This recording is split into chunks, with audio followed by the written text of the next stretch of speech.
ये है मेक्सिको, 13 करोड़ की आबादी वाला दुनिया का 10वां सबसे बड़ा कंट्री। मेक्सिको 21वीं सदी के सबसे इम्पोर्टेंट कंट्रीज में से एक है और इसकी वजह इसकी लोकेशन और हिस्ट्री है। मेक्सिको के नॉर्थ में अमेरिका है, साउथ और वेस्ट में पैसिफिक ओशन है, साउथ ईस्ट में ग्वाटेमाला, बेलीज और कैरेबियन सी है, जबकि ईस्टर्न साइड पर गल्फ ऑफ मेक्सिको है। मेक्सिको हजारों साल से डिफरेंट कल्चर्स और सिविलाइजेशंस का गढ़ रह चुका है। आपको शायद ये जानकर हैरत होगी कि दुनिया का सबसे बड़ा पिरामिड इजिप्ट में नहीं बल्कि मेक्सिकन स्टेट ऑफ पुएब्ला में है, जिसे द पिरामिड ऑफ चोलुला कहा जाता है। यूरोपियंस के आने से पहले यहाँ पर बहुत से कल्चर्स और सिविलाइजेशंस थी। सबसे पहले यहाँ ओल्मेक्स आबाद थे, फिर अराउंड 200 AD में यहाँ मायंस आए और करीबन 700 साल तक सेंट्रल और साउथ अमेरिका पर हुकूमत की। मायन सिविलाइजेशन अपने वक्त की सबसे एडवांस सिविलाइजेशन थी, जिसकी डिसअपीयरेंस आज भी किसी मिस्ट्री से कम नहीं। उनकी मैथ्स, एग्रीकल्चर और एस्ट्रोनॉमी की नॉलेज उस टाइम के लिहाज से अनबिलीवेबल थी।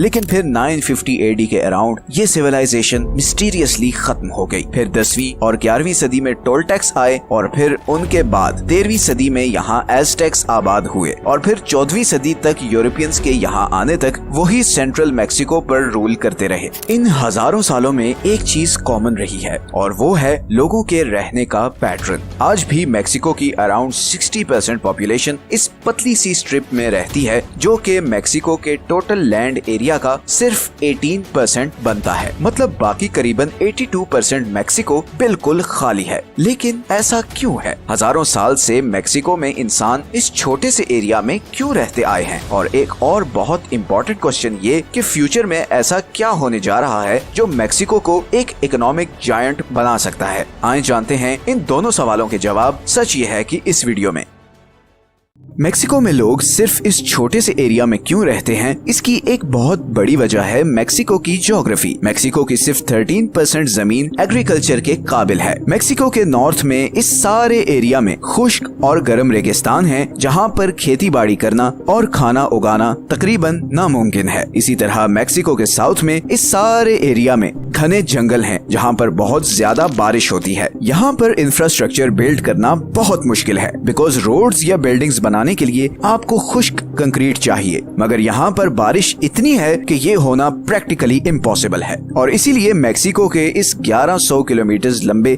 सदर्न बॉर्डर्स पर सिर्फ 8 पक्की सड़कें हैं, जो मेक्सिको को सेंट्रल अमेरिका से कनेक्ट करती हैं। और इसी तरह अगर हम थोड़ा और साउथ में आए तो यहाँ पर पैनामा और कोलंबिया के बीच एक भी रोड नहीं जो अमेरिका के इन दो हिस्सों को आपस में कनेक्ट करे। And on top of all these geographic complications, almost 70% Mexico पहाड़ों से कवर्ड है और इन पहाड़ों ने मेक्सिको के लिए बहुत ही अनफेवरेबल हालात पैदा किए हैं। सबसे बड़ा नुकसान ये है कि इन पहाड़ों को काट कर इंफ्रास्ट्रक्चर बनाना बहुत ही मुश्किल और महंगा काम है और इसीलिए मेक्सिको का ये सेंट्रल पार्ट जहाँ पर लोग रहते हैं, मेक्सिको के बाकी हिस्सों से इन माउंटेन रेंजेस की वजह से कटा हुआ है। यही वजह है कि इवन गवर्नमेंट के लिए इस सारे एरिया को कंट्रोल और मॉनिटर करना बहुत मुश्किल है। तो ग्वाटेमाला और बेलीज से लेकर मेक्सिको के नॉर्दर्न बॉर्डर तक इस सारे एरिया की निगरानी करना पुलिस के लिए बहुत मुश्किल है और इसीलिए यहाँ से ड्रग्स और हथियारों की स्मगलिंग बहुत कॉमन है।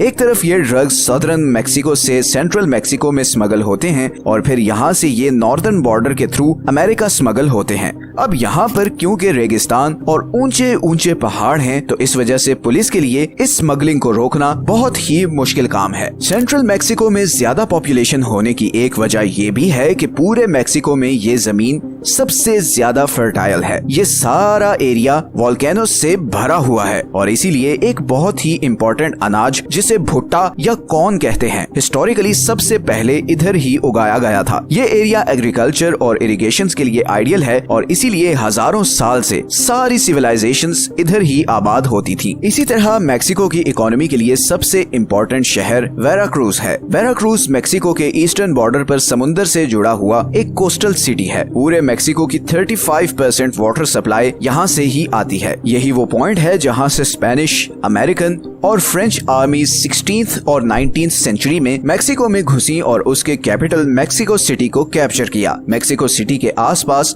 बहुत बड़ी माउंटेन रेंज है जो उसे एक्सटर्नल अटैक से प्रोटेक्शन तो देती है, मगर ये पहाड़ मेक्सिको की कोस्टल लाइन प्रोटेक्ट करने में एक बहुत बड़ी रुकावट भी है। इसीलिए 20th सेंचुरी से पहले मेक्सिको एक्सटर्नल फोर्सेस के लिए बहुत ही वनरेबल था। फिर 1873 में वेराक्रूज से मेक्सिको सिटी तक 200 माइल्स के इस डिस्टेंस पर बहुत ही मुश्किल से एक रेलवे ट्रैक बिछाया गया और इसी टाइम पर मेक्सिको के पड़ोसी यूनाइटेड स्टेट्स में करीबन 50,000 miles per rail road network बिछाया जा चुका था, क्योंकि अमेरिका की ज्योग्राफी मेक्सिको के मुकाबले में बहुत फ्लैट और इवन थी और इसी इंफ्रास्ट्रक्चर डेवलपमेंट की वजह से अमेरिका मेक्सिको से बहुत आगे निकल गया। तो मेक्सिको की यही जियोग्राफिकल कॉम्प्लिकेशंस बहुत बड़ी वजह हैं मेक्सिको के इस पॉपुलेशन पैटर्न की और मेक्सिको के नॉर्दर्न अमेरिका से पीछे रह जाने की। लेकिन पिछले कुछ सालों में मेक्सिको में एक जबरदस्त ट्रांसफॉर्मेशन हुई है। 2010 से 2023 के बीच अमेरिका से मेक्सिको तक 17 गैस पाइपलाइंस बिछाई गई हैं और ज्यादातर गैस अमेरिका मेक्सिको बॉर्डर पर लगाए गए मैन्युफैक्चरिंग प्लांट्स तक पहुंचाई गई है, जिसके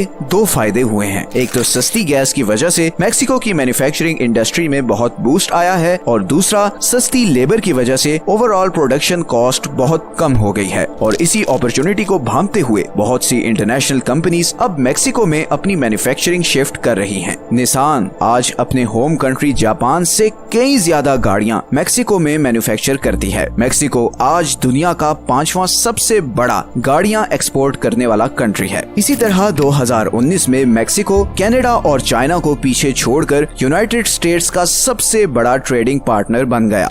एक्सपर्ट्स प्रिडिक्ट कर रहे हैं कि अगर मेक्सिको की मैन्युफैक्चरिंग इंडस्ट्री इसी स्पीड से आगे बढ़ती रही तो अगले 20 सालों में मेक्सिको दुनिया की 7वीं सबसे बड़ी इकोनॉमी बन जाएगा। और जैसे जैसे मेक्सिको की मैन्युफैक्चरिंग इंडस्ट्री एक्सपैंड करेगी वैसे ही मेक्सिको का पॉपुलेशन पैटर्न भी चेंज होगा। बहुत से लोग इस सेंट्रल एरिया से निकलकर नॉर्दर्न बॉर्डर पर सेटल होना शुरू हो जाएंगे, क्योंकि इस एरिया में बहुत सी फैक्ट्रीज सेटअप हो रही हैं और बिल्कुल बॉर्डर पर होने की वजह से इन फैक्ट्रीज से निकलने वाले प्रोडक्ट्स पर अमेरिका में कोई एडिशनल टैक्स भी नहीं। लग ऐसे ही रहा है कि मैक्सिकन्स ने अब अपनी बुरी ज्योग्राफी का हल निकालने का फैसला कर लिया है और जब कोई नेशन कलेक्टिवली ऐसा फैसला कर ले तो फिर उसे आगे बढ़ने से कोई नहीं रोक सकता।